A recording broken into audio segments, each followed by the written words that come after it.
me what you see when you look at me. Do you see another brother lost in these streets looking for his soul? Trying to find my soul. Or do you see another brother searching for lost souls in these streets? A street soldier. Street soldier. Here to help you get that chip off your shoulder, warm your colder days and sober your drunken ways, and find a way to help you get over these hurdles placed in our path.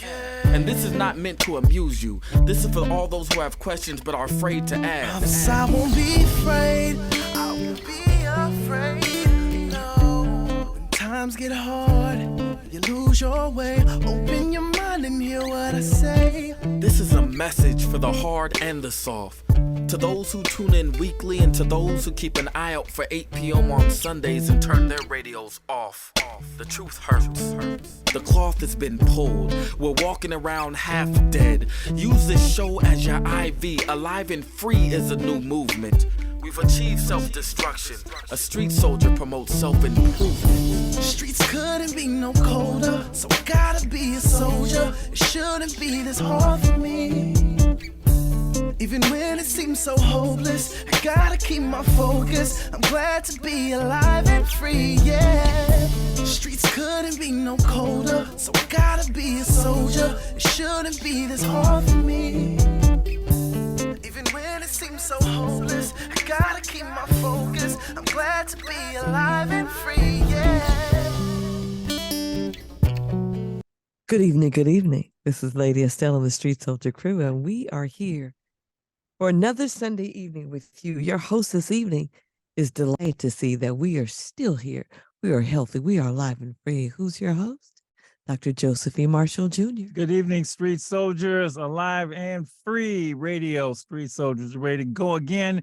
We're back playing a little music, saving a lot of lives, making it all good in your neighborhood. We are on the case. We're on point. Another wonderful show for you this evening. Long weekend this weekend. We'll tell you about it.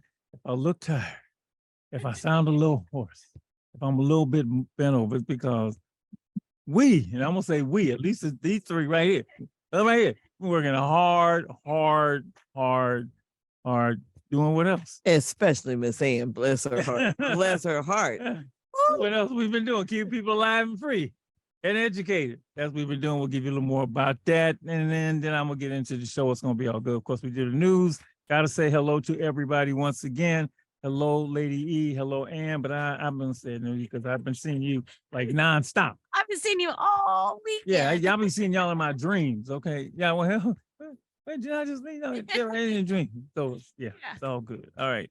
Gotta say hello to Phil Mo. Phil Mo, gotta say a formal hello to Phil Mo. All right. What's up, brother? How are you? I'm all right. How you doing, brother? Yeah, busy, man. Busy. Yeah. You busy? Yeah. We had the alumni weekend from the all Omega Boys clubs, live and free kids. Big barbecue at the hold on now.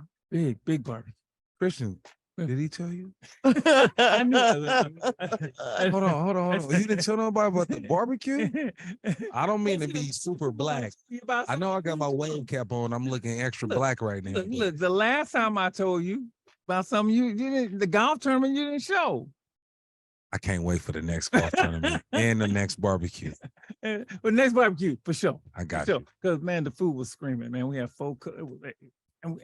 Every kind of barbecue you want. Oh. You like and a lot of it. I love You love barbecue. ribs? I love, oh my God. Hot links. Links are my thing. I know all you veggies out there don't get it, but links are my thing. Okay, let me ask you a question. Can I ask you a quick question? Yeah. You do the home links. You know, the home links, they got the clear package with the blue writing on there with it's blue pack. It's clear. And they got the big package of like coming stacks of 12 or 24. We like the Evergoods. Ever good. Yeah. See, you know. I didn't buy them. So I'm trying to imagine the clear package. I don't think it was a clear package. It came, but Evergoods. Barbecue people know them. Evergoods. Shout out to San Francisco. You know, if you go to the South, you can't get links. Really? They only have like weird sausages. Oh, it's disgusting. Everybody don't do good links. I found it out. I be going places, even barbecue places don't do good links. Exactly. You love Evergoods. Shout out to your son. You know about them Evergoods. We next time. Well, see, when it comes to food, Malcolm knows. Oh, well, yeah. Hey, I appreciate Fillmore Mike with the linkology over here. Hey, that's the I'm surrounded by doctors and teachers. That's the only thing I know is some food. Okay. And then today we gave a great send off to our 6 new college graduates. That's exciting. And it was great. Our benefactors reception where we just officially sent them off into the world after they completed their 4 or 5 years of college and got their degrees. And then we sent off our new collegians going everywhere from Tennessee State to Clemson and UC Riverside and San Francisco State. And it was great. It was really wonderful, beautiful, nice. It was on Facebook, a lot of people, it's virtual because, we couldn't find a place. But it's going to be live in person next year. Between the 2 days. We'll have to start really early. We have to start today, tomorrow. To find a place. It's hard to get places at a reasonable price. Anyway, we're exhausted. We're going to cap it off tonight with a wonderful show for you, as always, live and free Street Soldiers Radio. What's up, Soul? What's up, Street Soldiers family? Pleasure to see you. How you doing this evening? I mean, you didn't make it to the barbecue, but I saw you fishing with my grandson, man. Hey, we've been all over. Tomorrow, Oakland kids back to school. Already? Tomorrow? Isn't that something? Yep. It's the second week of August. Hey, they started school tomorrow morning, Remember going to school used to sleep start in at September? 8:30 tonight. Yep. So we had to do the back Are you? to school. Does that mean are you happy? Are you smiling? I don't think that's right. What? Just start in August? It's like year round. Remember, I was younger and they had year round school. We didn't go. We got out in June, second week of June. We didn't go back to like first week after Labor Day. Yeah. Well, yeah. And that was this August, going back to school in August. I would hate to be a kid right now. It feels funny. It does seem early. They keep moving it back. That's not no They summer. keep moving it back. What But is summer vacation? 3 weeks? Yeah. It's a little more than that, but it's not as long as it used to be. Hey, man, but the only people happy really are the parents. Yeah, they're the only ones happy. They happy, right? No, Your kid don't go but back to school. it's a catch-22 because the parents are the ones driving the kids around. So, it's You got to it's drive like into school now. you're happy, you're happy about some things, other things you're like, oh, here we go, So, but hey, it's great to see your children progressing. That my daughter starting 8th grade. What's crazy is I remember 8th grade. I remember 8th grade. Seriously. I remember your 8th grade. I seriously do. Yeah, so it's like, dang, I got a kid in the 8th grade. Life is a trip. And then my son in the 3rd grade, and I remember 3rd grade too, because I had a crush on my teacher, So Hey, Malcolm, you remember like when you were younger, right? You kind of used to start to miss school almost because summer vacation was so long. Oh yeah. But then after like the 3rd day in school, be like, man, I should have, man. I don't know what I was thinking. I should have stayed at home.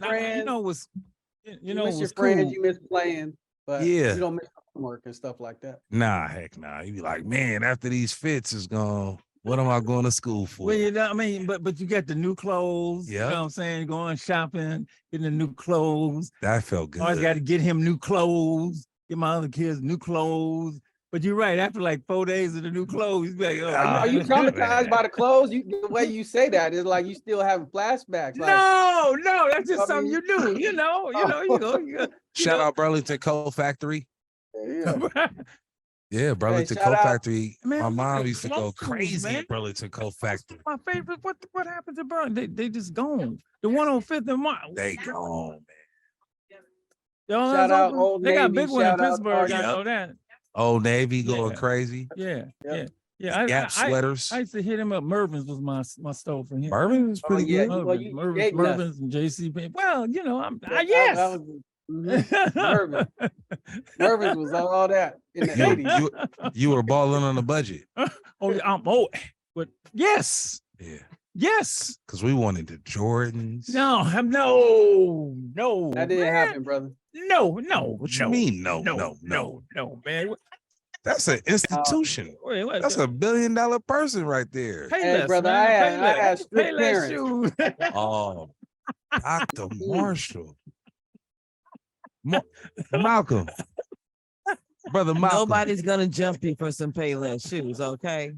Don't get jumped for You know no what? Payless, man. No. Hey, I miss Payless. Man, I wish they See, would now he come back does now. because your daddy. Nah, after like 2 weeks, your shoes go out to smelling. Nah, Come on, man. I'm just keeping it real. I'm just high-end Payless. nah, man. Nah. So anyways, I'm from the it's- struggle. it's- I am from the struggle. We got Hey, Goodwill, I am it's from an the struggle. exciting time for the kids starting tomorrow, y'all. Get ready. Mission Street had a thrift store. Mission Street had a thrift store. They did? Yeah, they had a thrift store. My mom, it was like 50 cents a shirt. I went crazy in that store one time. I was like 9 years old. Sorry. I'm my bad. No. This good memories. You remember being in 8th grade? Mrs. Stell? Yes, I You do? Okay, we all got 8th grade memories. See, I was in Catholic school, so 8th grade is well, now it is with middle school, the same thing. It's the top of the line. Yeah, So, you're the you big know, dog, as they Yeah, say, you're big dog know? when you're 8th grade. Yep. 8th grade. Yeah, you're big dog. Yeah. All right, we got a couple of news stories. Let's do them real quick. We're gonna talk about. Let's leave the Trump stuff out because we got a guest who's gonna talk about that. Ooh. Let's see. Tens of thousands are newly able to vote under a court ruling. And let's go. Let's see what that's about. Mississippi's lifetime voting ban for people with disqualifying federal convictions has been struck down. I don't know how to get these laws. These laws are passed during Jim Crow. Okay. Has been struck down in a new decision from the United States Courts of Appeals. The 2-1 decision will restore the rights to vote for tens of thousands of, where else? Mississippians, okay? According to, the court ruled Thursday that there was cruel, unusual punishment. So, I never really understood why if you serve your time, you can't, I don't care what you did. If you serve your time, you should get the right to vote back, right? Yes. Yeah, that makes sense to me. But these archaic laws. So that happened. Yeah, Mississippi, a lifetime voting ban. Okay, even if you are out, but it's now struck down, so I can take that off the list. That's good that happened, and I'm sure that took a lot of work. So it did. Hats off to all those people who made that. Oh, I love people that do that kind of work. That's why we love Brian Stevenson so much, because he's down there trying to right wrongs when it comes to folks being wrongly incarcerated. This was a horrible story. 6 former Mississippi law enforcement officers have pleaded guilty in charges related to the torture of 2 Black men. All right, and all right, let's go with this one. 6 former Mississippi law enforcement officers have pleaded guilty to charges related to the torture of 2 Black men, Michael Jenkins and Eddie Parker. All right. The announcement came after federal charges were filed against former law enforcement officers who call themselves the Goon Squad. The Goon Squad. See, people don't think stuff.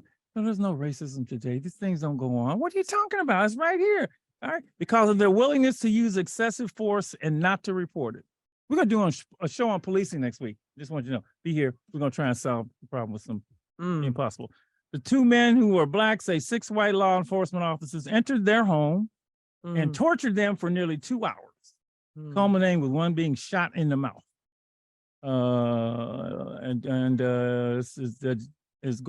Let's see, Merrick Garland says in a statement, the officers shamefully betrayed the oath they were sworn to as law enforcement officers. All right. Wow. So and federal FBI agent says, I did not expect this to be the actions that would have our citizens would be subjected to in the year 2023. Yes, it goes on. The struggle continues. Oof, that was nasty. Do I have one? I'll do one good one for you. How's this? Simone Biles is back. Did you know that? She's back. You know Simone Biles is, don't you? Yeah. Okay. Did you know she's the greatest living American? Come on now. She's the greatest gymnast of all time. Over the weekend. Yeah, she did. And she won big time. That's Captain America. Come on now. Yeah, no, Simone Biles is back. They showed her video. She's flipping in the air. She said she had to take time off. She had the thing with the twisties in the air. She was tripping. She was tripping hard. And so she's been back training, and she won all the events but one. And, she's now pointing toward the U.S. championships. And we may see the queen of gymnastics maybe in the Olympics again. Wonderful. In 2024. That's America's sweetheart. That sweetheart is She is a sweetheart. Simone Biles. We all love Simone Biles. Oh, yeah. What'd you say? Oh, I said she just got married. Oh, that's the Jonathan part. That's the part Owens. you like, huh? All the ladies like that part. You That was like an that part. inspiration, and now she's back doing her thing. She's Yeah, complete. you Yeah, know? that is absolutely Look at- wonderful. Both of them the same thing. Like, Ooh, I ain't in this. Okay, no, well, good for Love, Simone. love. She You got got both, anything right? about you got anything about UFOs? No, I ain't got no UFOs. You got Okay, we UFOs? can say that for now. I don't know. That's been all over the news. I haven't been able to catch up That's yet. funny. So Yeah, we'll we talk got a about couple that of. later. I We do got a know the couple of women's things. U.S. soccer team. They lost. They lost. They So lost. they're out this. They're out. They're out on penalty kicks. That's weird, huh? I don't know. I just know This is soccer. a tough way to weird. lose. Soccer's That's the way hard. to It lose, is a though. very tough way to lose. It's like, you got, I don't know. It's like it ends in a tie and in the penalty kicks. You soccer fan? You soccer fan? You soccer fan? Nah. What's that? What's that? The bar at the PayPal Stadium is popping. I don't know how to play soccer, but I Oh, go the there. bars. Yeah, Oh, bar. the World Cup is Yeah. this, man. You ain't gotta like soccer, but when the World Cup comes, Oh yeah. That's an event. man, you go into a bar with the Brazilians or the Colombians or the French, man, they be look, the flags be waving. Oh man, look, that's the biggest sport. That's the biggest sporting event in the world. Not the Super Bowl. Let's get that straight. The World Cup. Amazing. It's You talk very- about some sincere very fun. patriotism. Okay. You got anything else? Anything else? Any more? All right. One thing I'd like to announce real quick. Yes, sir. Anybody out there expecting a child, there's an event coming. If you're in Contra Costa County, excuse me, there's a community baby shower happening Saturday, August 26th. And it's happening on Zoom. Okay, so you ain't even got to leave the house. This is the 11th annual virtual and drive-through African-American community baby shower. Saturday, August 26th, 10 a.m. to 12 is on Zoom, and that's followed by a drive-through baby shower at 12:30 to 2:30. It's in Richmond at Bethlehem Missionary Baptist Church. If you're interested, call Monique Sims. That's 707-648-1247. Again, call Monique Sims, 707-648-1247 to get your info about the Contra Costa County 11th annual virtual and drive-through African-American baby shower. Pretty cool. Thank huh, you, Doc? sir. Yeah. Oh, yeah. That's always good. That's always good. Nice. All right, let's get That's into the nice. show. We got to jump in. All right, tonight's show, we're going to meet a men's group called the King's Accountability Group. We're going to meet the King's Accountability Group. There's an organization that provides professional development and mentoring services to improve the lives of others. A couple of folks I know very well are part of the group. We're going to introduce them to you. But first, these indictments are coming fast and furious for former president, you know who. And I just need a little conversation about it. I do, and so we got somebody going to pull him in. He's been hanging on. I got professor of politics at the University of San Francisco, who's going to give us some perspective on this whole thing, these indictments with former President Trump. And Fourth indictment, right? I gotta see if, I got to do it. All right. So let's pull Professor James Taylor in. He is from Glen Cove. He's got a long biography. He's the author of the book Black Nationalism in the United States, from Malcolm X to Barack Obama. Former president of the National Conference of Black Political Scientists. Okay, he also served as chair of Department of Politics at the University of San Francisco. He's got one of them things. He's currently writing and researching a book from the working title, People, Temples, Jim Jones, and California Black Politics. He has been a guest on the show before, and when I called him, I said, I need some perspective on this. Professor Taylor, where are you? Where are you? He was in the waiting room. I'm here. Yeah, we can't see you. There you Welcome, come. sir. There you go. Thank you, James. Thank you so much, man. We had to get the news out the way and get to you. And all, but man, You got the look. When you get to, I never seen that look before, man. Yeah, I'm trying to hide the gray. Yeah, that's the best way to do. That's They say That's how you hide it right there, huh? pray away the gray. Thank you, Professor Taylor. I called you during the week after this next indictment. I said, look, and this stuff, they're coming too fast and furious. I got to get some perspective on this. And I couldn't think of anybody than you. You know, we've known each other for a little while. You're at my alma mater, the University of San Francisco, and I just started reading some of your bio here. So let peeps know this brother knows what he's talking about. Let's jump into this. We got about 20 minutes here. What is going on? I mean, this is the third indictment, right? And I usually I make extensive notes, but there may be a fourth by tomorrow morning. So, you know, I just, from your opinion as somebody who studies this stuff, just your take on it, your quick sort of an opening statement on these indictments, first in history against a former president of the United States. Yeah, you would think this was a different country, where there's open corruption as a part of the political tradition. The way Trump has behaved is not consistent with American political tradition, and so everything that he's doing and done related to January 6th and going backwards in terms of his previous impeachments, his behavior is, I mean, I study presidential politics, and I know the history of the presidency. I know about Rutherford B. Hayes, the corruption of his administration, and Herbert Hoover and how Herbert Hoover, was, Donald Trump is all of the bad presidents put together. Yes. And the tragic thing, he's a version that we've never seen, that's for sure. Right, and to me, the tragic thing is, the evangelical, especially white evangelical, Christians in the country have supported all of this, and they, know that it doesn't align with their own personal, religious beliefs. And that, to me, is one of the great casualties of Donald Trump, is that the white evangelicals have lost moral credibility to preach to anybody because of what they've tolerated in his conduct. And so, it doesn't look good for Donald Trump. He's facing 74 felony charges. Yeah, I read that. 74. That's insane. Let's just say that's just some young man we know in the neighborhood. Well, no. Right? That would be insane for that young man. He'd be gone. He'd be gone already. It would be right. The trial would happen tomorrow. Right.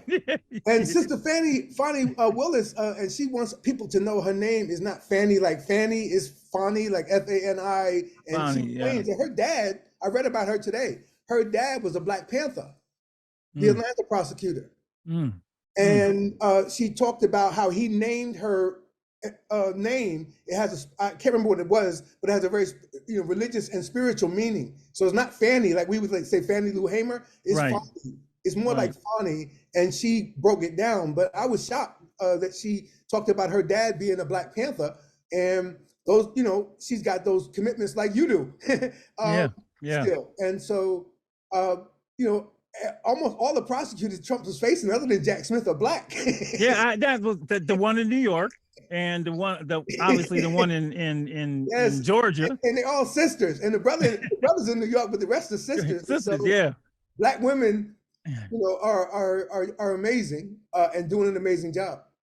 I was trying to explain to somebody today, and he's probably listening. By the way, if anybody wants to call, just to get your thoughts, you give your feelings about, just what's going on with these indictments of the former president, 877-955-1061, right? 877-955-1061. You want to get I won't even say your 2 cents, your $1 million in on this discussion with Professor James Taylor. Please do so. It seems that I read today or yesterday, I read something. This is the biggest crisis constitutionally that America has faced, other than a civil war. Would you? I mean, civil war is obviously the country split and it had a war, and So Would you agree with that? I've never seen anything like this. Well, I think for years people have overplayed the term constitutional crisis, going back to Nixon. You know, they would say it was a Nixon probably did represent a constitutional crisis. But let's say something like ASVAB, which people have forgotten about, came after Nixon, right? You know, people call that a constitutional crisis. It was a scandal, but not a crisis. This is a constitutional crisis because you had roughly 87 million people, I think, voted for Donald Trump. And a lot of those people still support him. So the country, as it was at its founding, is still divided.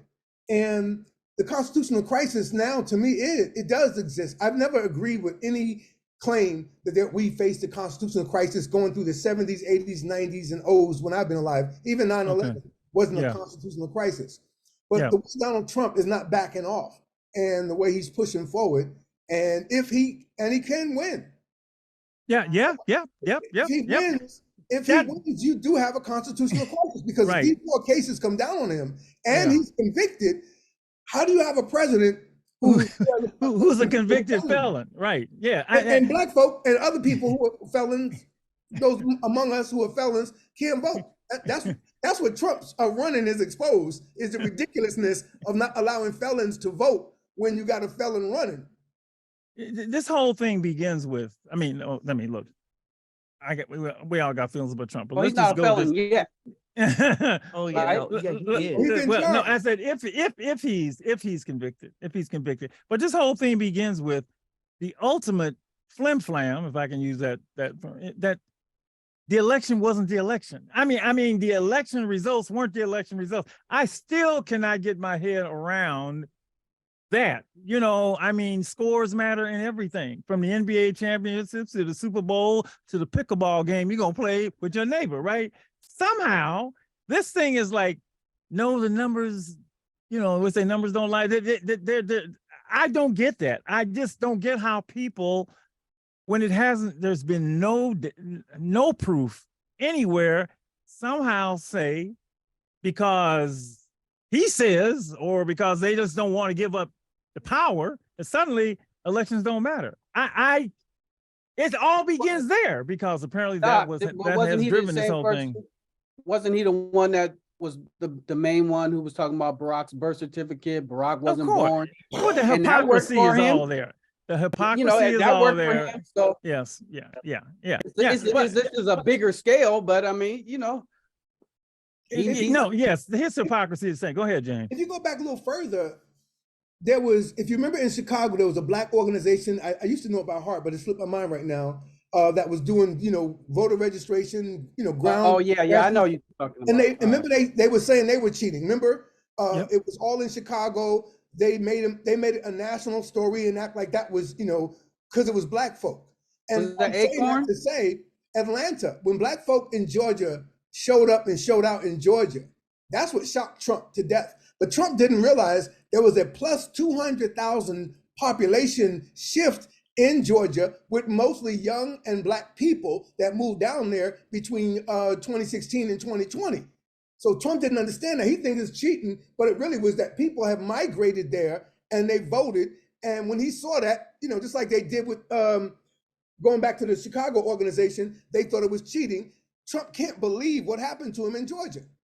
Well, we know what happened with Gore. You know, he lost 500 votes, but at the end, in a relatively short time, people say, okay, all right, I lost, right? And I think you're referring to Acorn, right? Yes, thank you. Yes, it was Acorn, thank you. Sorry, Doc. It just says that's the beginning of this whole thing, right? And so I can't get past there because there's no proof. There's no proof. And how can you, and I've talked to people, well, something must have happened. Well, why did something have to happen? 60 cases. There's no proof. 60 cases litigated. 60 cases with Republican judges. Right, exactly. Of Republican judges, right? Supposed to be on your side. We got a call. But even when he won in 2016, he said it was rigged. When he won. All right, we got somebody who wants to comment on this. Go right ahead, caller. You're on. We're talking about the indictments against former President Trump. Your thoughts. You can say what you want to say. Go right ahead. We got him? Oh. Yep, you're on. Hello? Yes. You are Come on, sir. Go ahead. Okay.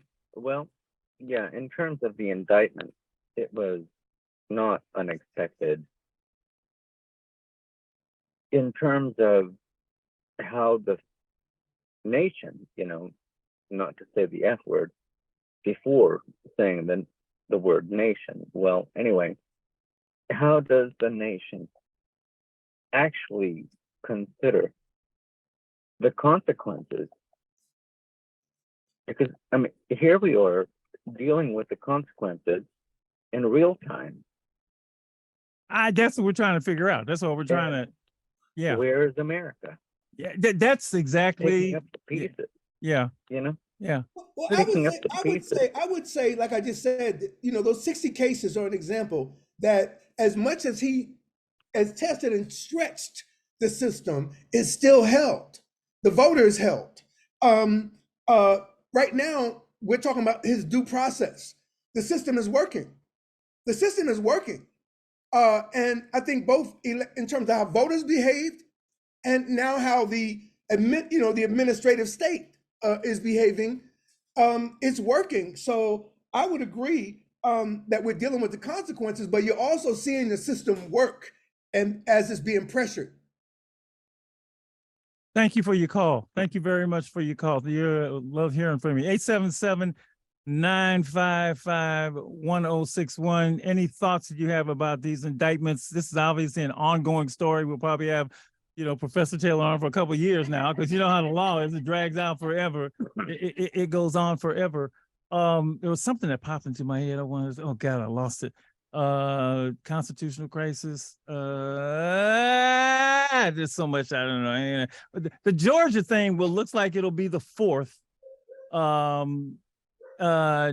Is that the most out of these three? I hear different opinions. Which is the toughest? I would assume not the toughest, the most damning. That's a good one. That's a good way to put it, right? The New York one is what the hush. They got the hush money payment, right? The Stormy Daniels. Then you got the financial tax evasion, whatever it is. This one. Then you have obviously this one is huge because it's January 6th. Peaceful transfer of power. And you got people saying it wasn't. Oh, it was just. What do they say? It was just a day at the beach. It was, it was a tour guide. And one of his people say, well, it wasn't a big deal. I was watching TV. You saw on TV, right? You saw on TV, right? You saw on TV, right? You saw on TV, right? Yeah. You saw those cops get killed. You saw people get smashed. You saw they say hang Mike Pence, but it's peaceful. I mean, what are you talking about? Yeah. So this is, and then they got the whole elector scheme. Like we're going to do rigged electors, and then he's calling Arizona and he's calling Georgia, and like people saying, well, what's the big deal? It's just supposed to be, it's not. Like you said, you're a presidential scholar, right? How many black folk have been convicted in the 60s for starting riots with a speech? Yeah. Right? Like if that was Huey P. Newton on January 6th, America would get it, wouldn't it? No. That was a black. If the Black Panthers was there, right? If that was Farrakhan, America would understand what happened on January 6th. Well, they smashed the Panthers anyway. Yeah. That's a great way to put it in perspective. Sure, absolutely. Not even that if it was the people that was. If Farrakhan did that on the Million Man, if Farrakhan did that at the Million Man March, and I did go. If Farrakhan did that at the Million Man March, Farrakhan would still be in jail from 1995 till now. Wow. Let me tell you, if that had been me, you, Malcolm, and Ann, and we were there, we wouldn't have made it nowhere. So, and black people know that. So, and then they say we didn't see what we saw. That's the thing is, crazy. We saw it. And somehow like there's just something going on here that makes no sense at all. So, but just now this fourth indictment, how do you think that's the one? Well, hopefully it's going to happen because I want him to indict this dude to the moon. Okay. And if he gets off, but you got to have his day in court. Right. And then we got to see. Right. The phone call, somebody was telling me that, well, find me doesn't necessarily mean the wording is weird. I just hear all kinds of stuff, and so That he seemed to me to be pretty damning because the guy called and said, "Find me 1,300 votes and so on and so forth." You know, and Professor Taylor, this is just astounding to me. But what he did to those two black women, Yes. mother and the daughter, that were the poll workers, Yes. he Yeah. made them a target. Yeah. And that's what I think Fonnie Willis is looking at, you know, what that kind of harm, the way he made them basically subject to violence because they had all kind of threats. I think that out of your question, I don't know which case has the longest sentence, but I know Georgia doesn't play. And I know they also have RICO, RICO statute, RICO against organized Youngblood, crime. Yeah. against the young rapper Youngblood. Yeah. And asked him on RICO. This is the same sister. So you think she's not going to look at, and she's not talking to Jack Smith, and Jack Smith's not talking to her. She's not talking to the sister up in New York. She's doing her own thing. And I've watched her. I don't know if you all have ever watched her. Watch her on YouTube if you haven't watched her. I've watched her go on the floor in the legislature in Georgia and take it to them people. This sister does not play. She's not afraid. She's a diligent law enforcement officer, and we should respect her. And a lot of times we're on the other end of the law enforcement, but when we see our own people doing what we're seeing, these people are catching hell. All of the black folk that are prosecuting Trump, their families are catching hell. Well, they're being called every kind of name. This ain't the 80s where they can't find your address. Right, now you can go with somebody's address. Yeah. So, I think we have to understand the moment we're living in is that black folk are trying to stop Trump. They did it electorally in Georgia, but now they're doing it administratively in these three different areas in DC, New York, and in Georgia. And we should respect it because each of these women and the brother in New York have had to live stellar lives where they can't get a traffic ticket, they can't get seen out drinking, they have to be circumspect. And they all have for us because they know, because Trump has called them all racist, if you understand that. He puts racist before every name. Yeah. All black folks' names. So the price they're paying for their doing their jobs, I think we should respect these individuals and understand they're going through a lot. And when this is all over, they still have to prosecute other cases and other trials, and Trump took down 4 lawyers with him this week. 4 lawyers got indicted with him this week. He's destroyed the careers, Michael Cohen and all of the other lawyers you've seen. The lawyers from the January 6th, that one woman, again and again, going back to the lawsuit with Fox and the big company that, got Fox to settle for $800 million. All of that, Dominion, all of that is bound up in this. And one of the things I think people should keep in mind is that white people showed up at the polls in 2020, and they made sure Trump did not win. So as much as this is a racially salient moment that we're living in, I think we got to give credit where credit is due. Enough white people said no to Trump to support non-white voters who showed up and said hell no to Trump. And I think we have to give credit there and acknowledge that even though we might be feeling like we're living in a racial backlash, there's still some signs for hope.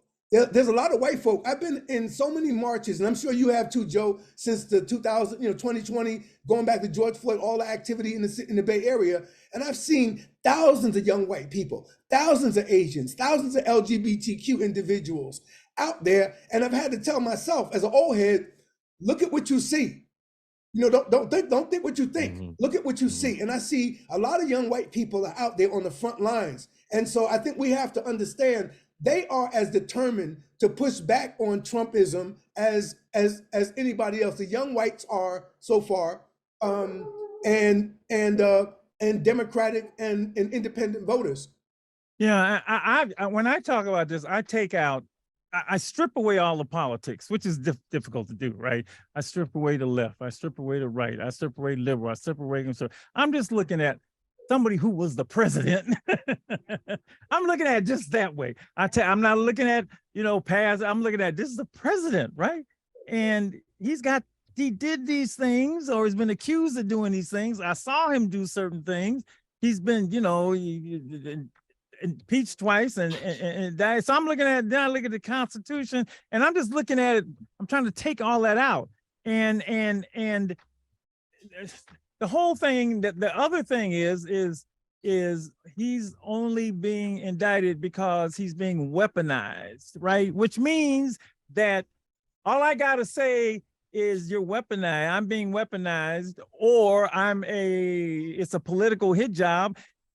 Therefore, I should not be charged. I'm going to use that next time the cops pull me over. Well, I'm going to say, That's crazy. I've been working on that book on Jim Jones for a long time. Yeah. And, you know, other people have made a connection between Trumpism and Jones. Yeah. And the way Jim Jones conducted himself in San Francisco and in Los Angeles. As a demagogue, right. Yeah. Yes. And cult I leader. don't Cult leader. Yeah, I wouldn't want to draw that line too closely because they were trapped down there in Guyana, and these people, you know, we're here free in America, and people are free to follow Trump or not follow Trump. But there is definitely a psychological mechanism at play where he can't do any wrong. He's been convicted of rape. I mean, that to me is the end of it. Well, you know what I'm saying? That to me should be a non-starter. That's a non-starter. Football players, basketball players, it'd be the end of the world. You know what I'm saying? Right. Oh yeah. Ja Morant. Right. It'd be the worst thing to happen. But look, he said I could shoot anybody, shoot somebody on Fifth Avenue, and y'all gonna ride with me. He said that. Yeah, but he didn't know it was gonna be 4 black prosecutors in different places that wasn't in New York. That was gonna prosecute us, but the fact that he would say that, yeah, and you know, and so far he's been the Teflon guy, right? He's Teflon guy. I can do what I want, I get away, you know, and so forth. You know, we'll have to see here. I just keep in mind what I said. The system is working, and that's what you have to keep in mind through all of the ups and downs of Trumpism. Even January 6th, the system held, and that's what I think you should recognize is that the system can handle Donald Trump. He's not bigger than America. That's the question. America, the black people are determined, as you saw. I'm sure y'all saw them black folk in Alabama at the pool in the water with the boat incident. Black people are determined to have a different century. That's what the reparations movement is about here in San Francisco and in California and throughout America and in 14 countries. Black people want a different experience in America, and they're going to have it. And Trumpism is being defeated by black people. We did it electorally, but you see these people in positions of power using their power to hold them accountable. Here's what I do know: that we didn't save this place a whole bunch of times. Right? You know, I mean, you can go. We got a history of freedom fighters from day one, right? We are America's amazing grace. We are more American than anybody, right? Because we put our lives on the line, right? Yes, okay, you know, and the people join. But you have more faith than I do. I've never seen anything like this. I'm hoping people figure it out. But when I get people who just don't want to, people don't want to see what's going, we'll see. But I do think that, you know, I'm looking at it from the constitutional. I've talked to somebody today and it says, well, this whole thing depends on whether he has to show that he knew. We got a call? Right. Okay. Right. He knew right. that the election had been lost, right? It's not that people told him. It's not that his actions look like all of that. Yeah. He's got now how you can prove somebody's state of if it all turns on that. Well, you know, I saw that too. Yeah. And that's that comes out. This legal scholar named Alan Dershowitz, I guess his name. He says, he's analyzed the whole thing. We got another call. You know, whoever has the best lawyers in that room is going to win that argument. You know, it comes down to good lawyering. Yeah. We got one more. We got 2 calls. Actually. 2 calls. Let's take these 2 real quick. We got 4 minutes before Dr. Chess got it. Go right ahead. You're on. Your thoughts. This is Lita, and I'm just listening to the brother, you know, talk about Trump. Yeah. I'm just trying to figure out why are we so focused on Trump? He did get accused of rape.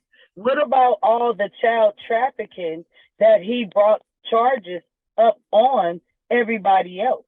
We're not talking about the child trafficking that's going on, how they passing all these foster kids from senator to president to everything else. Let's not focus on Trump. Trump tried to buy America back. We can't see what he's doing because we can't get past what they're putting in the media so they can get off of what they're on. Yeah. Appreciate your call. I know what they're not putting in the Appreciate it. media, and they're not putting in the media Trump's relationship to Jeffrey Epstein. Yeah. I know when you talk about, child abuse, that Trump was his man. He was his friend. And then he distanced himself from him. So did Clinton. So I want to be nonpartisan in my comment. But let's be clear. You talking about Trump convicting other people, they won't even let us see. We've seen, a bunch of, Twitter lists that may not be legitimate, but they have not let us see. Giselle Maxwell is the only one that's gone to prison so far for all of this child predation.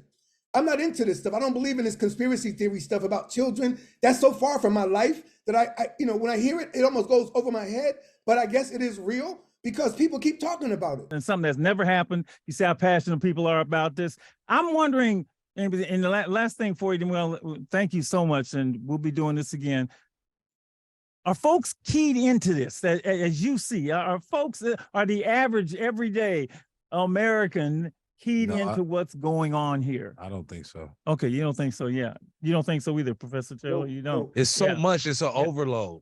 Is it? What do you? Yeah, I'm asking. People are trying to recover from COVID mentally and spiritually. I think people are trying to have a good time right now. That's what the summer's been about. They don't have time for this misery, and this, this is not positive. Oh, I know you're passionate. He's a New Yorker. That's why I love having you on. The rest of the country, the rest of your population, I'm talking about everybody, because it's obviously this is something that's never happened to America before, right? In your sense of people, are they media out? Are they tired of it? Or are they just going, just let it happen? Other people wait for the other shoe to drop. They want to see how the process is going to work. Okay. Yeah. Okay.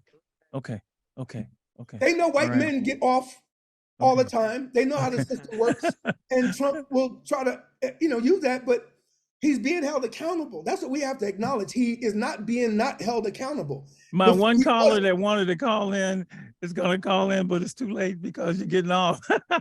Real quickly, I want to just clarify. I went to school. I went to high school and junior high school and grade school with Epstein's lawyer, a guy named Darren Indike. So the dude that liquidated Epstein's estate. When I was 7, I was in school with him, a little Jewish boy named Darren Indike. So you're not gonna get that nowhere else except here on your show, Joe. Exclusive. Professor Taylor, thank you so much, man. Thank you guys for having me. I appreciate it. I love us being at the same university doing the things that we do. Your new look, I understand what that look looks like, so don't worry about it. My look. I want us to stick together like them black folk in Alabama did when they saw their brother getting jumped. That's what I want. We'll be there. That's the new black code is what you saw in Alabama. Got you, man. We need to start loving each other. When we see each other in the store, we got to start loving each other. Sometimes we got so much anger. We got to start. Right. When you see a black man in the store, love that brother. You're right. Love him. Look, hey. Love that sister. Love her. You preaching to the choir. We gotta get out of here. I'll talk to you soon. Thank you so much, Joe. Thank you, guys. Love you, man. Okay. Take care. All right. We're getting ready. Woo, that was spirited, but that's the way he is. Go right ahead and just tell us what the King's Accountability Group is. Go right ahead. We're ready. Absolutely. I guess I'll kick it off. So I'm Victor Johnson. I am one of the treasurer and board member for King's Accountability Group. We are a personal development group for men of color, typically men who have been disadvantaged. And so it doesn't have to necessarily be Black men, but we definitely support men as a safe space for us to come together. We support each other through resources, personal development. We offer different types of coaching programs through the organization. We're up to 60 members now. This originally started back in 2018 with 4 guys just came together on Sunday just to help each other, build each other up. That was CB Phillips, Terrell Muhammad, Mark Martinez, and Joe Cannon was one of the original members of that group back in 2018. And we are up to 60 members now. We are now a 501c3 organization. So doing a lot of good in the community, but that's the main point is that we're a personal development group. So Terrance, I'll let you jump in next. Dr. Joe. Hey, what's up, Doc? How you doing? What's Mr. up, Stale? man? We missed you at the barbecue, man. What's up? Man, come on. No, I'm playing. Listen, some personal things going on, but we getting through it. We getting through it. I know, baby. A couple things, man. I've been faithfully part of this organization since 2018 and haven't missed a meeting. Our meetings are 7:30 a.m. on Sunday mornings, and it's typically, it's a safe space where we can be vulnerable, build trust, and build community amongst each other. We got multiple areas that we focus on, whether that be health, spiritual, your bag, your finances, as well as your hustle, what your grind may be. And we got professionals in all those areas. And we just build and grow with each other. And most of the work happens, off of the call. We meet for that hour and a half every Sunday. But what happens is after the call, we build these groups and we build these relationships. And it's a trust there amongst the brothers. It's sort of like, when I first started with Omega back in the day, you had to build that trust, right? I had to trust you. I had to trust Jack. I had to trust Joe. I had to trust Coach. You got to build the trust, and then you could be vulnerable and have that safe space and be comfortable, and everybody can grow as a team, grow as a family, and you just get bigger, you get smarter, you get stronger. You just learn to build that mind. And that's been the biggest transition for me, just being able to build that mindset, continuing to build that mindset, because we got to continue to evolve, continue to grow as a team, as a family. Thank you. Oh, I almost called you by your name from back in That's the day. all right. That's all right. Now I'm still top. That name. I'm still. Hold on a second. Where do I know the name Terrance Hansard from? T-Top. No. Junior. Okay. Oh, Junior. Yeah, my son. It's like, wait a minute. That's Dad. Okay. I'm like, wait a minute. See, now I know Terrance Hansard. And I've been looking for Terrance. Uh-oh. I've been missing him in my class. Uh-oh. Whoa. And so, okay, so this is Dad. Oh, yeah.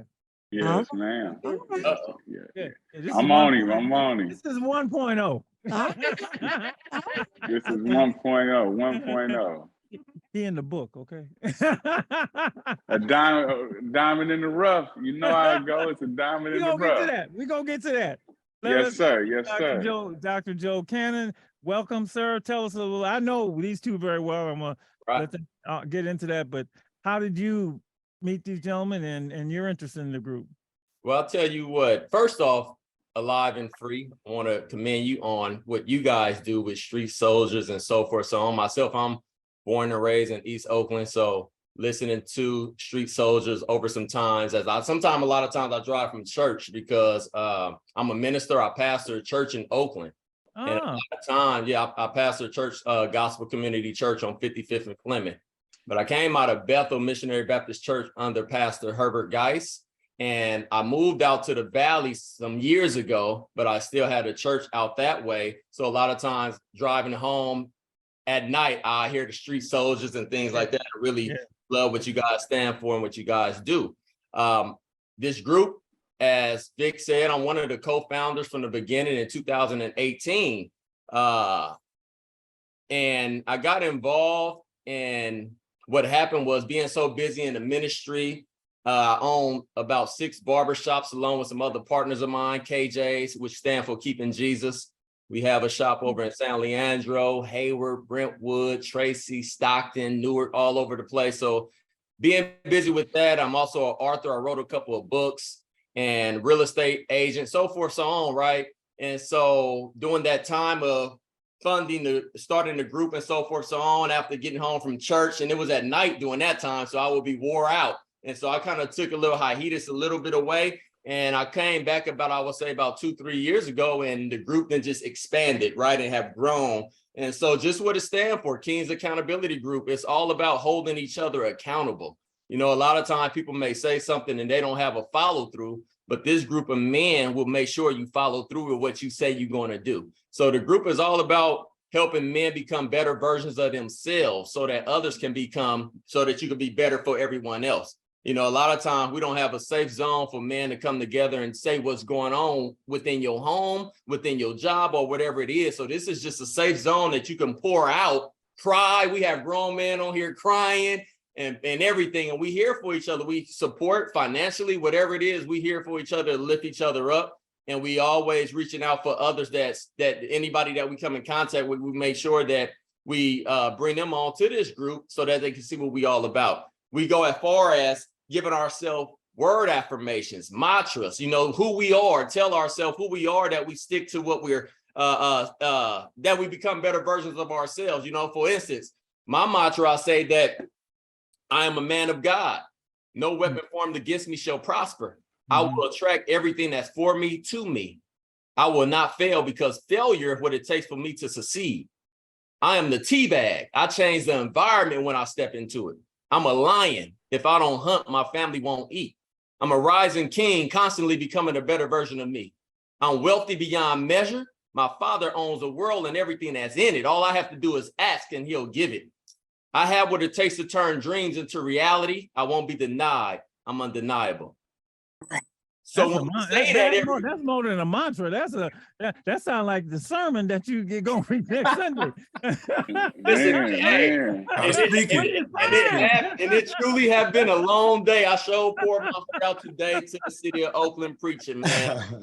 And it really have been a long day. But yes, that's what we do. And that right there, when you say that to yourself every day, your subconscious is feeding on that, which eventually manifests on the outside. Let me do this. Let's do this. And they know how I feel about that. What's going on with our brothers? When I say what's going on, that's literally Marvin Gaye's what's going on, and what has been going on. And just in the last few years, more than I've seen concern for our brothers take place in ways that it didn't do before. Groups like this. Just what I hear out of our brother's mouth. Every year is Women's History Month, and literally I always say this: we spend a whole month on women's issues right here. If we do 4 shows, we spend a whole week curriculum wise at the club doing that. We don't have a Men's History Month, right? So I sort of designated, maybe July at that time, or I'll pick, or June. Sometimes it's June because it's Father's Day. I can talk about fathers. And so, in your opinion, what's going on with the men? What is going on with them that you have tapped into? And maybe your own personal story or what you have seen with other brothers that prompted you to do this. But I want to know your thoughts about that. I got mine, but there's a reason you start things like this, right? I mean, we started Omega Boys Club because a lot of brothers was dying and going to jail, right? So I was like, oh, we got a problem. We got to do something. So, and guys like T-Top was getting caught up in the turf, right? So there was turf, yes, sir. What do you see is going on with our men? Just let me hear your thoughts. So I can jump in on this one. So one of the things that we hear from a lot of the guys that come in, because what happens is we have to sponsor guys in to even let them become part of this. We have to feel like there's some reason that they want to be held accountable. So one of the things we hear from guys, I know the guys that I've invited into the group, there's a trust factor. We don't want to share some of our vulnerabilities with other men or with anybody. There's this perception that we have to be stronger. We have to be, at least projected as though we're protectors and providers. But oftentimes we also need somebody to hear us out and hear some of our pains and vulnerabilities. And so that's the beauty of this group, is that we can hold each other up. I think, obviously there's different things going on with different people individually, but as a society of men, I feel like we're being challenged by a lot of different distractions. We're getting called to be different types of men. We're getting called to be different things to different people. And sometimes we just forget our own identity. And so with this particular group, it allows us that chance to kind of share our vulnerabilities without judgment, without being felt like you're going to be, that's going to be thrown against you or holding you back because, oh, that guy's weak, that guy's not strong, he doesn't represent. And a lot of people are just, because we grow up in some of these environments, we feel like we have to uphold an image that really is not true to ourselves. And that's another part of what we do in King's Accountability Group, is identify our self-awareness through different behavioral types. And so we could talk more about that, but that would be my 2 cents. No, that's a whole bunch of sense. Go ahead, Top. Yeah, Terrance. I like to kind of piggyback on what Vic was saying. Trust. I feel like when you peel back the layers of a lot of the situations with us black men in general, is we got to peel back to the trust factor, which just starts from when we was kids, environment, everything. We don't trust anybody. So when we come into these groups to let our guard down about relationships, rather that be with kids, Well, with let me ask wives, you this: why don't we trust? Let's go. Let's even go deeper if we can. Your thoughts about why don't we trust? What happens to us? You know that what we don't trust. Well, we get let down. You might have a parent that didn't pick you up from school when they spoke. They say, "I'm gonna pick you up." You know what I'm saying? I'm gonna get you this for your birthday. I'm going. You know, it's little things when our parents was raised us that I could speak for. I didn't get everything that I wanted. I had to kind of go out and hit the streets and kind of get the things for myself. So you don't really trust other people to do stuff for you. So you so used to being self-sufficient to where I'm gonna go get this myself. I'm gonna go get this myself. Then when you ask somebody, you don't even give them a chance to kind of lend you a hand. It's just like I had to build the trust, just to trust Omegas when I was in the ranch and going in juvenile. It was times when, it's like I don't have this at school, and it take a lot for a man to ask for something. Hey, I ain't got no groceries. Send me a few dollars, please. And you don't know if they're gonna send it or not. You know what I'm saying? But I'll say this, and I'll say this live. Omega sent it every single time. And I could say the same thing for the brothers in my group. We got brothers that raise their hand when they're going through, whether that be finances, relationship stuff. We reach out to them throughout the week regularly, and we make sure, they get what they need, whether that be physically, mentally, or spiritually. We got SMEs in every area, so we can go ahead and attack that head on. Thank you. Your thoughts, Dr. Cannon? Yes, sir. No, well said, Terrance. Listen, I can't help but recall a message I preached called "How Did I Get This Scar?" Right? A lot of times we have scars on our body that we really don't know how we got it because we were so young and we don't remember what happened. I said, maybe your mom or somebody dropped you on your head. Maybe you smashed a hand in the door and you got this scar or whatever. But a lot of times that scar affects you from what happened when you were young, right? And there's a lot of times in life, you wondering why you lashing out. You wondering why you have an anger problem. You wondering why you're abusive and things like that. So could it be you seeing your father abusive? Could it be you seeing your mother doing things, or could it be your brother was on alcoholic or whatever it is, right? You had these scars that you've seen and it carries on. And a lot of times, again, I grew up right on East Oakland, on Wells Street, right? And seeing a lot of things that happen in the streets and things like that. A lot of times we didn't deal with mental health. We didn't have nothing called mental health at the time, right? We just kind of learned how to compartmentalize it and things like that and hold it in and keep on going and not knowing how it's going to affect us later on. So that's what's happening. A lot of times people are walking around mentally disturbed and don't even know what was the cause from it way back when. So what this group does, it helps us to pour out and you dig to the root issue of what it is, and then you could deal with it, because a lot of time as a counselor want to sit down with you and ask questions so they get to the root issue so you could fix it, right? And that's what this group does for us. People come on here and going through all sorts of things and able to pour out, and we strengthen each other through that. We've really delved into this in the last few years, and I was fortunate to be in a film that I think would be great for all of you to see. The film was done by Jennifer Cybele Newsom, who was Governor Newsom's wife, and it was about men talking about men. And the title of the film will just tell you what it's called: The Mask You Live In. I can't say enough about that film because it's the first time I've ever seen brothers. And when I say brothers, I mean white men, black men, Latino men, Asian men, just like, we're going to take this mask off and we're going to tell you what's really going on, right? And for 90 minutes in that film, they just like, you may never hear this again. and they got brothers in high school talking about, and they got brothers in the joint, and that's usually when they really get to talk about it, when they got 25 to life, when they got how did I get to be this murder? How did I get to be this way, right? And they go back. So, and you hear the same thing from the little kids to the big kids, or the big kids or the men. The only issue is that they didn't get it dealt with when they was in high school, so they kept the mask on. Now they end up in, in Quentin for life.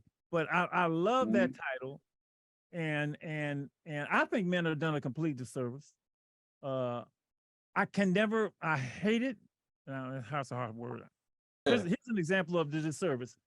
Be the man of the house when you 10. How a boy gonna be a man? I mean, there's all these little things that we have to take on that we shouldn't even have to take on.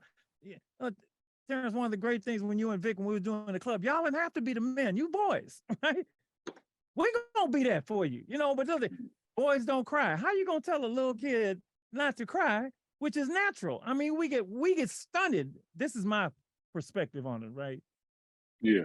And from the beginning, and it just gets reinforced, and the mask gets tighter and tighter and tighter and tighter and tighter. And Lady Estelle knows I do this. Most of the violence in the world, let's put it like this. If we got 10 prisons in Northern California, 9 of them are men's prisons. We got one prison. I'm not saying women don't commit violent crimes, right? But overwhelmingly in domestic violence, it's men's violence against women. I'm not saying we ain't got women that don't commit violence. So either there's something really wrong with us, we're naturally flawed, or there's something going on, this persona that we take on, which is not really us. So any group, and we're crying out for help. You can tell me if I'm wrong here, we're begging for it. Yeah. We just don't know how to do it. Your thoughts about that? This is my take on it, and so I'm glad that you're doing it, man. Because we need help. No, Doc, that's spot on, man. Like again, the traumas that we go through as young men, and many of us turn that into where we're young fathers. I was a young dad at 17 already, 18. As soon as I left from Omega Boys Club, went to Atlanta, I lost my mind, Doc. I know. But you know what I mean? It was like, you pass this stuff on generation to generation. And unfortunately, you start to tell a story about who you are. And that's why the mantras that Dr. Joe Cannon just mentioned are so important, because we can rewrite that story, retell ourselves who we really are, and identify what we need to address.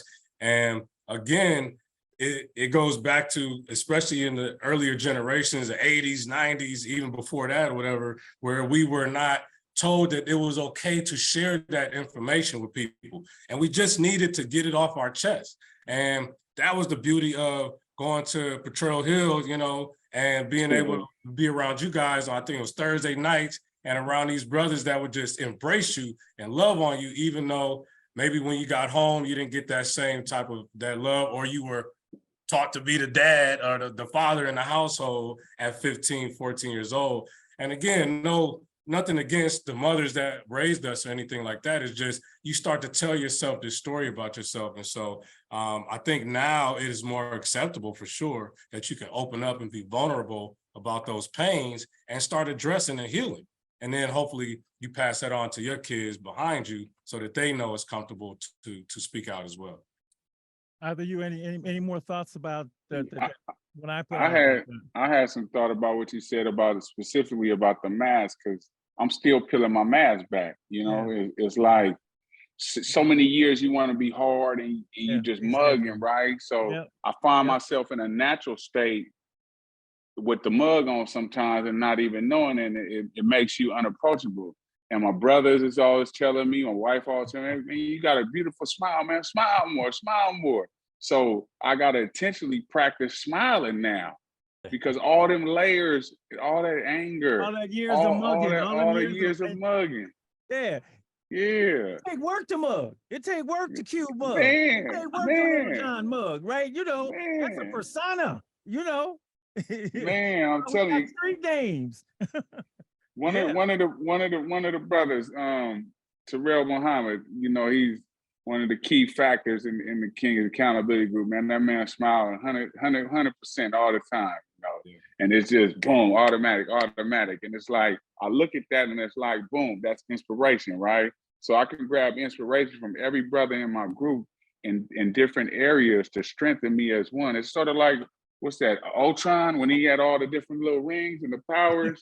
Yes. And then you come into that one giant, that one superhero. That's what you leave feeling like every Sunday, man. Because you getting that injection, man. You're getting that fuel. You're getting fired up. It's love, you know.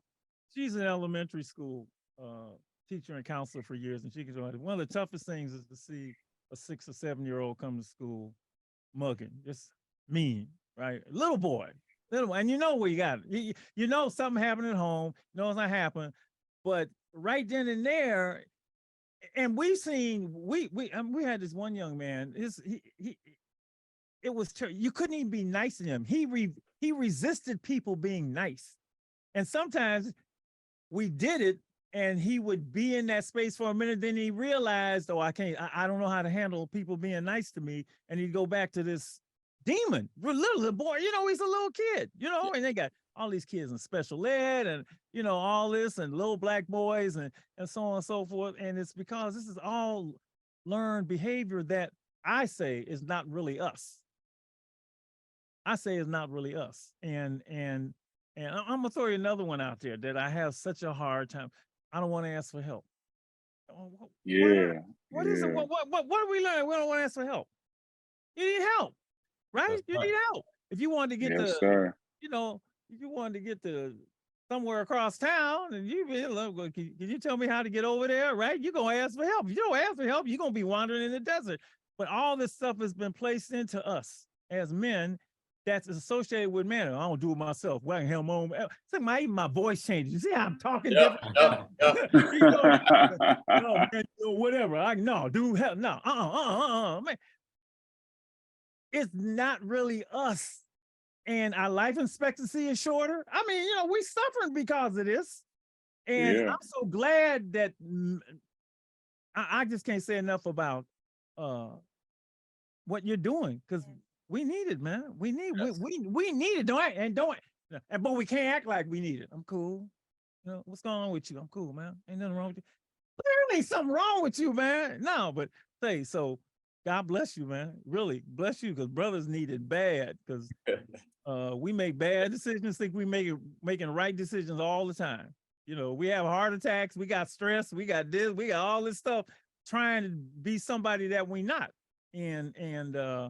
I'm just saying, I'm grateful for you stepping into the void, because it's a void, man. And they got 1 million programs for women, and which is fine. There's nothing wrong with that. They got every show you watch, you know, they got a whole network. They got a whole network for women, right? We can't get one show. And if we on a show, we beefing, right? You know, we beefing with women, with each other, you know, even if you show a loving family, you know, what's a loving marriage, Detroit? Now we got men, but wait, come on now. Stop that. You know, so I'd love for them to do a real show about us. A real show. Need it. I mean, because we have tons of success stories in the group. I mean, we got a brother that's been shot and been in juvenile. His name is Jay Hall. He was actually we call each other lions, right? Because lion is the king of his domain. We call each other kings. And so Jay Hall, Gizmo, is a professional pickleball player.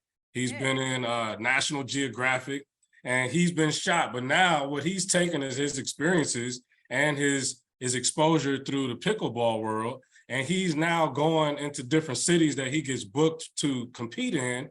And he goes to the juvenile centers there and the detention centers there. And he's helping them build pickleball courts at the detention centers. So now these guys not only have something, outlet for them to get some positive, you know, exercise and health, but he's going in there speaking to them about his journey and how he overcame. So we got that success story. There's a brother out of Texas, Texas City, out of Houston, Doc Amy. This brother, man, he's got a book as well. He's had a horrible story, just growing up in the hood, slinging drugs, getting into fights, all that type of stuff. And he came to this group.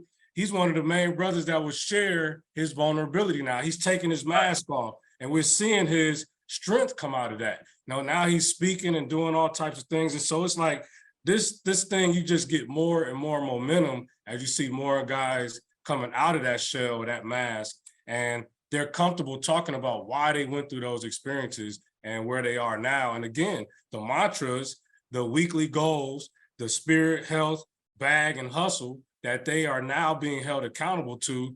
Like if you said, look, this week I'm gonna make 10 calls for my business every day.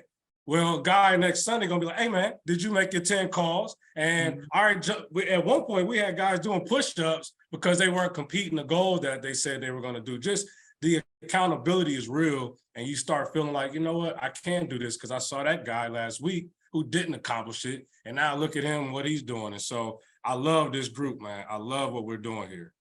It's the accountability and the positivity. And the positivity. Exactly. And it's no boasting, no bragging. No you know, it's no look at me. We got real successful people, and it's like, but nobody's throwing it in your face, and everybody's out there to help. If you don't know something, ask. That's right. You know, no big eyes and no little U's. It's just like I'm gonna go back to one of the, and this was a mantra back in the day before the mantra was big. The more you know, the more you owe, right? That's ours. That's ours. I don't do drugs, all that. That's all y'all's, right? So we got areas where we focus on a lot of mental health. We making sure brothers getting physicals, checkups. You know, if we got brothers that got drinking problems, we got brothers that haven't drunk in a year. You know, we going years and months, and we just taking care of all mental health issues as well. Because you got to have the healthy mind, the body, and the soul in order to move forward. We want to live, man. We don't want to be dying. So you're gonna say something? You're gonna say, go ahead, Joe. So I was gonna say, I'll piggyback on the mask, the being unmasked and masked, right? Myself grew up both parents and so forth, so on, right? But having to work a lot, whereas my dad was at work, my mom RN nurse, and so we was dumped at my grandmother's house on 73rd and so forth, right? And being in school, being brought up in the church and so forth, so on, it's almost like two people because you one way, you dealing as you know what the words say, you know how to, you a church boy, this and that, but then going to Frick Junior High, right? You got to be another way. Yeah, I went to Frick, man. And then I went to Skyline. I played football, Oakland Dynamites. I played at Laney and all that, right? But being in that environment, sometimes you have to put on that mask, like you say, mug or sag a little bit, smoke a little bit, do whatever, right? And on the inside, you like, I know you shouldn't be doing this because you got this other on the inside, right? So a lot of times it took some time for you to man up to really become who you are. I look at it how God had me around certain people, riding certain ways in cars and doing certain things, right? But God orchestrated me through sports. A lot of times that sports, man, helped us a whole lot because during the time when sports it was summertime, I played football. So in the summer, I couldn't be in the hood. I was at practice, right? And then my coach, Coach Beam at Skyline, you know, he wasn't playing, right? So he would have us come up there and do snack bars, but the whole time it was to mentally keep us away from the streets. Oh yeah. Same thing at Laney with Stan Peters. He's still on those same principles. So as you start developing and seeing, then I went to Menlo College, a business school, got my bachelor's degree in business management, right?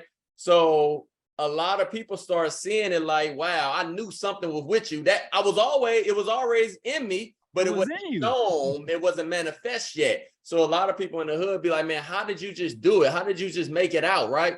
How did you do all this, right? And so that's what inspired me to write the book, Don't Give Up on Your Dreams, Inspire Yourself by Gaining Wisdom. I was 23 years old when I wrote that book, right? But what had me write it is the fact that I was being successful at a young age and I got tired of telling the story to people. So I said, I'm gonna write a book and talk about how it's on you to move forward. It's on you to turn the light green. It's on you when you get to the stop sign to keep going and such and such. It's giving a lot of motivational things on what helped develop me and so forth, so on. So that is what led to those roads. And I'll tell people this, now being where we are, people would say, don't dim your light, right? Because a lot of times I feel like I was so advanced of others that you would dim your light just to be around that type, right? But at the same time, now we're in a group that we all can shine as bright as we want. And like he said, it's no hater, no big eye, no little U's. We all here to help, and you can shine as bright as you want. So I'll tell people, I used to be in the hood, that's a cesspool. And then I went to college, I made it to the lake. And then I got these shops and barbering and all the stuff. I made it to the river. But now, Doc, I'm in a financial industry where we're helping empower people financially, and I'm in the ocean now. You know, and now I'm able to shine as bright as I can shine amongst other stars. There's no competition. That's right. Western society is all about competing. That's right. Dog, shot caller, you know, we all trying to get to heaven, right? The God ain't turning nobody away, right? And they're like, oh, we only gonna let so many brothers in, so many sisters in. So I don't even know why we in this competition thing, you know, but I do know why. I do know why. And, you know, I can go all the way back to the history of it. You know, I know it's, you know, I know what this system has tried to do to us, right? And it's successful. It's, you know, it's successful. They, you know, they put a driver when you're in slavery. They put a brother on top, right? I mean, you know, on top of all the brothers. I know how it works. You have to study and understand that, and we suffer for it. So again, I'm just, if we can just figure out, just figure it out. And a lot of times when we figure it out, we ain't getting out. Now we done figured it out, right? You was hoodwinked and bamboozled, but now, you know, you either 6 feet under or, you know, but I mean, and even learn it when you can, because when you get it, you can pass it on to somebody else, whether you're a lifer or not. In fact, you know, but you got to get it. And I'm just so happy that, you know, I hate seeing brothers trying to be somebody that they're not. Man, that's not you. Stop it.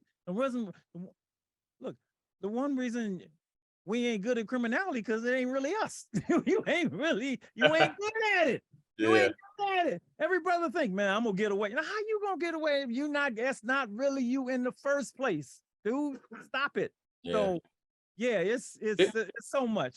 And it's just so much. And brothers, like I said, man, I'm gonna get everybody. I hope everybody signs up. Get them all, you know, and their barbershop things going now. You know, I got one of them, Craig Sullivan. He's got a barbershop thing, you know? And everybody's trying to reach us and help each other. So this is just another. I love the title, Kings of Accountability Group. I love us, and I guess I really like the fact that you know, humility is the greatest virtue of all. Yes, virtue of all, and you know, I'm hard on today's hip hop a lot. You know, because the whole thing is everybody got to be hard. Everybody got to be, you know, those messages keep going out to brothers, going out to brothers. They have no idea what a disservice they're doing. You know, they're trying to make some money.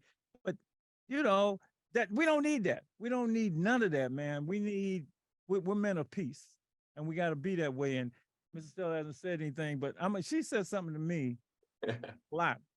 And I'm going to just say this, and she can say it. I don't want her ever have to worry being in the room with black men. You hear what I just said? Yes. I don't want to ever have to worry. And she has had to worry. And that shouldn't happen. Yes. If we her brothers, that should never happen. That should be the safest place for her. That's true. Right? And she didn't have to worry about a perch. She didn't have to worry about walking down the street. She didn't have to worry about nothing, none of that. And when we get to that point, then I know we will have achieved something where she ain't got to worry. You know, that where our children don't have to worry because of the issues that we carry. You know, you didn't have to worry about nothing when you was there. Y'all know, Top, you didn't have to worry about nothing. Vic, you didn't have to worry. Jermaine, no, you don't have to worry about nothing. It's gonna be cool here. It's gonna be safe. That's the rule, right? Because nothing more valuable than your lives. And you know, she said that to me, and every time she says it, it just. But you know, we ain't there yet. Right, and you're helping us get there. We can all succeed. We will, but it's going to become of efforts by organizations like you. I don't know if you want to say anything to them, lady, after I put you on, put you full, but I know you love to see brothers blossom. So go right ahead. Where was I? When I was somewhere, and you know, my hair is gray. What does that mean? I didn't dye it. It just grew out this way. And that happens over time, which means I have put in some time. And wherever I was, I dropped something on the floor, and it took me a minute to bend down to get it. And this is big, handsome guy. He just kind of moved it over closer to me with his foot and watched me keep going down. And I'll tell you what I did. I said, now, Lord, just help me get all the way, get there and pick it up. You know, so yeah, these are times where the beautiful young men who look like me will watch me struggle. And I got to pray to make sure I get through to the, and then sometimes they come up and like, I'm trying to hear you, blah, blah, blah. And then I have to pull out that other part that says, well, guess what? And that always catches them by surprise. Yeah. I'm not the one, but anyway. No, so that's yeah, that's sad. That's sad to hear. it's that, not easy. One of the in reasons the world. why King's Accountability Group, I think, is successful is because we have started to go out in the community now, especially as a 501c3. We recently just did the Youth Alive event a couple months ago. So we want to get in front of these young Black men and men of color and teach them chivalry, teach them how to take care of our women and be better civic responsible people in the community. We're doing our own we did a King's Conference with a local Rotary. So we're getting out in the community that way. We want to serve in the school districts and see if we can get involved with some of the programs there, because you just mentioned it. So if you feel that way and you are a person of color, what about teachers and administrators and superintendents that don't look like us? We already know what they're feeling about us. So we want to make sure that our young men understand their role and the importance of that. And so if people want to serve the community, but are looking for a way to serve without having to maybe be as active, King's Accountability wants to step up. We want to invite people to come to our site, become members, or at least get involved, donate. We are definitely about integrity, authenticity, and holding each other accountable. And we want to have this next generation be just as impactful as Joe Marshall, Jack Jacqua, and you guys had 30 years ago. At 15 years old, you were driving me from Potrero Hill to Richmond every night, man. And I can't tell you how valuable those conversations were to me. And I even tell, I'm a professional speaker now, and I speak at a lot of different groups, entrepreneur groups, youth groups. And I tell people all the time, you groomed me to be a speaker. I was probably up there talking to you top. I was 15. He was sending me up there to YGC, talking to my peers. It's like, yo, when you get out of here, come up to the boys club. And we just want to follow that same, like we owe it to you. We owe it to guys like you that pour back into us. And we have to give back to the ones coming behind us so that they can do it the same way. And so hopefully we can make an impact. We don't want to see brothers in the grocery store, in the store, kicking purses over to the lady instead of picking it up. That's just not acceptable. We love our Black men, but they don't love us back. I just need to say, in so many ways, so many times, my hair is not straight, and my nose is my lips are, and I've got that body with the hips and the stuff, and they don't love us back, and it's tough. It's heartbreaking, and we will still be there. We show up, and so I am delighted to hear that there is a place where young men can go and share and just put their heart out there and trust that it's going to be held and protected and then guided and directed. I have a few closing words, but I'm going to hold out until it goes closer to the end. So how wonderful for the King's Accountability Group. And my prayer is that they keep touching and changing and transforming the lives of young men so that they can be kind and loving, period. Everything that you're doing, and this comes from studying. It's so much when you get into this studying. The ancestors, this is all from the ancestors, right? This has all been, you're just getting back to your true nature, but that nature was cut off from you, right? And it's wonderful to see you manifest yourself that way. And it's not even about talking. It's just being there. Your presence shows it. You don't have to say a word. You know, you walk into the room and there's order. You know, there's gonna, you know, and you're willing to stand up for what's right. Yeah. And you're doing it out of the craziest word. You're just doing it out of love. That's how Vic, I'm telling you. And top, it was Jack, me, Coach. It was all about out of love. You weren't our kids, but you were our kids.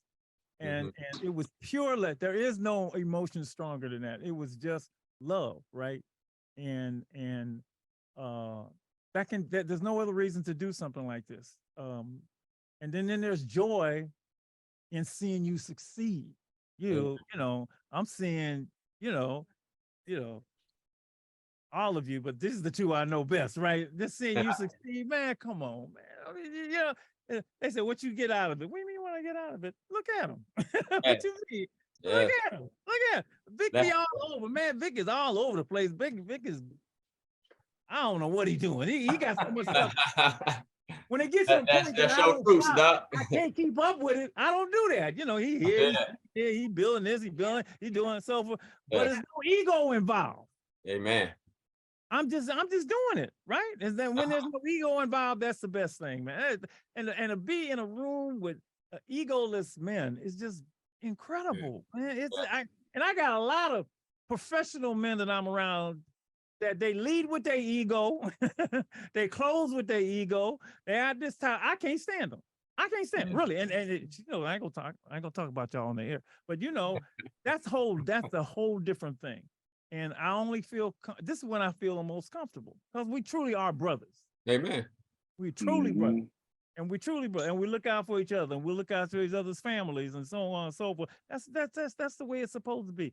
I know we got a long way to go there because you know you got to unlearn things that you've learned. You've been taught something that wasn't you, so you got to unlearn that. But the only way they're going to do it is to see it.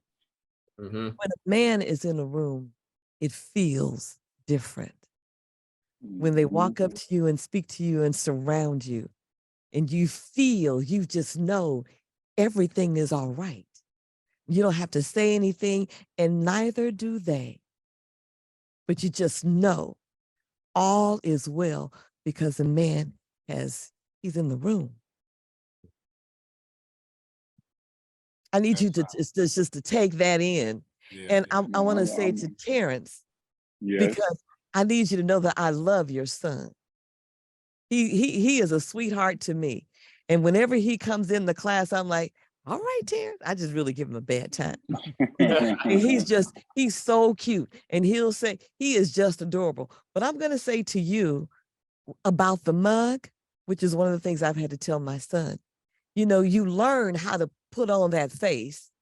And I've got one too. We have to put that face on because somebody needs to know I'm not the one. But that's not the face we lead with. We need to know that we've got that. I can pull that out in a moment's notice. But I start with that one that says, I am kind. I am loving. I am present. I am here. I am trustworthy. I am responsible. I am strong. I am capable. I am able. Okay. And then, as long as we can walk in that, the minute you do the wrong thing, then I can bring out the other one. Sometimes I check and say, okay, do you need me to go there? Because I've got one. I can switch that up. So you lead with that one that's full of kind, gentle, love, and grace. Amen. And strength and power. And you only pull out the mug when you got to send a message. You don't have to start with the message. Does that make sense? Oh, yes, it does. I know you know, Dr. Marshall, but I'm talking to my big Terrance here. And I'm going to grab that. I'm going to grab that and I'm going to implement that into my mantra because I do have a mantra, but that mantra was beautiful and that's what I need. Because your wife is right. You got a beautiful smile. And baby, and your son is adorable too. He looked just like you. Listen, you lead with that one. That's the one you lead with. And you only pull out the other one when it's necessary. Okay. Speaking of smiles, I'm so glad that Grills is gone. I got more brothers that ruin their teeth. It's not and I always didn't get to see necessary. you smile. But you ain't got to put it on. God gave it to you. Dr. Ken, I want to tell you a story how you can lead with that in the most dire circumstances. I used to drive to LA, beat the Bloods on Sunday and the Crips on Sunday. Sunday. I was good. I drive me, sometimes with Corey, sometimes it'd be Dre, you know, Miss Nora. Sometimes we go down there and I walk in there. I go into Athens Park and, you know, everything red. I always like to say the barbecue red, the girls red, you know, everybody. And you know, they're like, where your gun? I ain't got no gun. You ain't got no gun? Don't you know we got guns? I said, yeah. I said, don't you know we killers? I said, no. I said, I know you my brothers. Amen. And they was like, what kind of dude are you, man? You know? Different. Completely.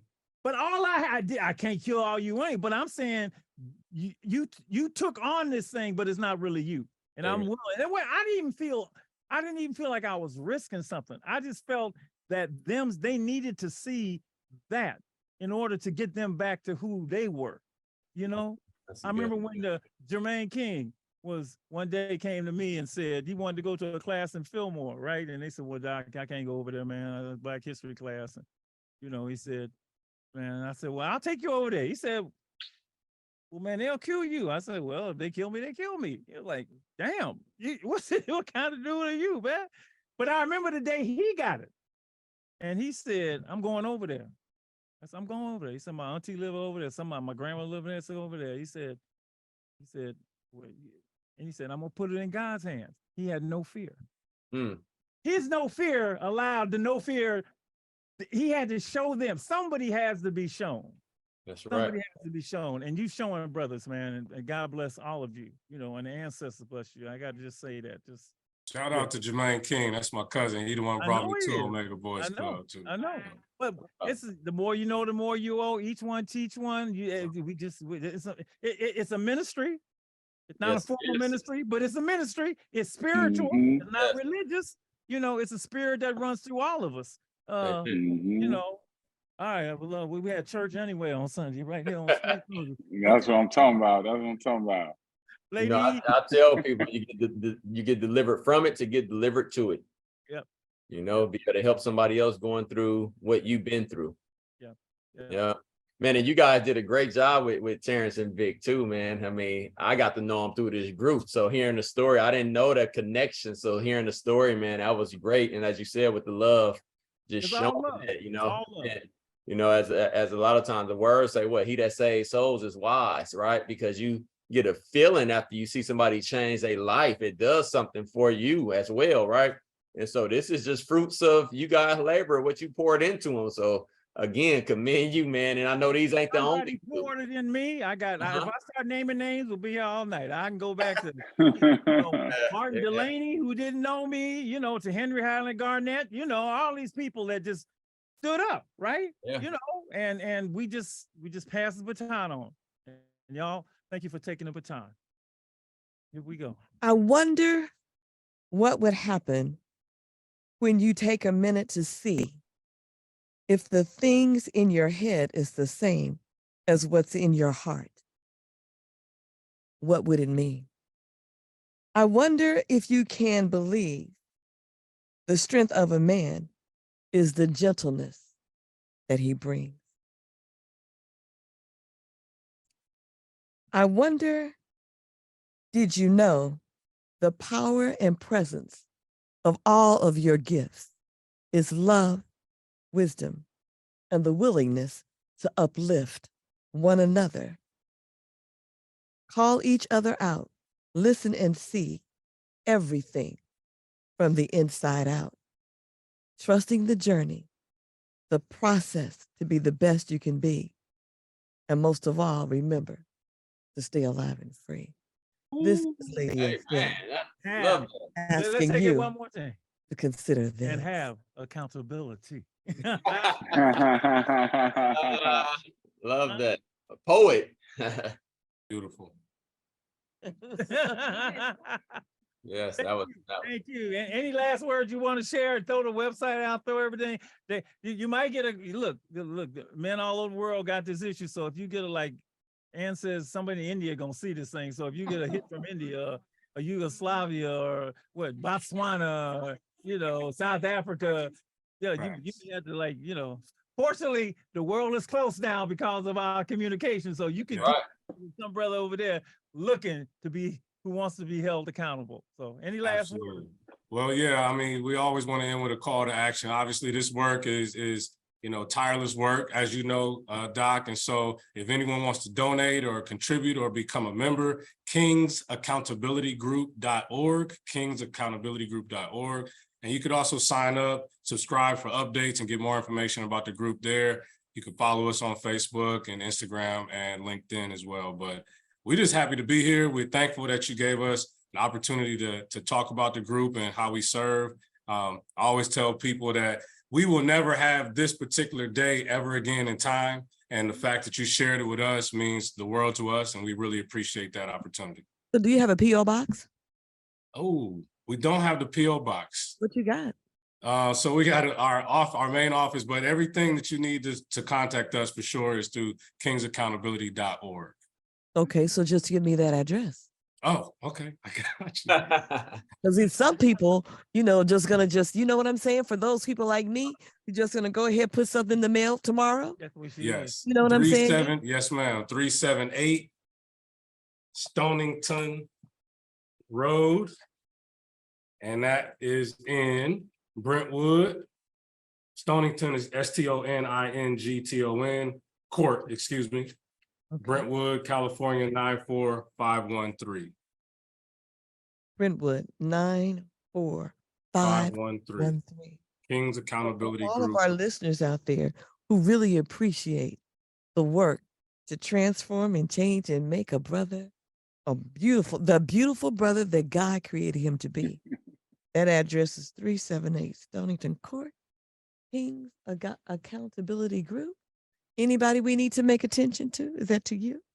No, as long as it's got King's Accountability Group, Inc., that'll get it to the right place. All right, thank you, baby. We greatly appreciate that. That's how she is. Y'all, man, we'll be in touch, okay? Want to keep yes, sir. We're not related, but we all family. We right? are. Yes, sir. Yes, sir. Family too. Now that's how we go. And I don't like the word fam. I hate that word. We family. Amen. Shortcuts. No.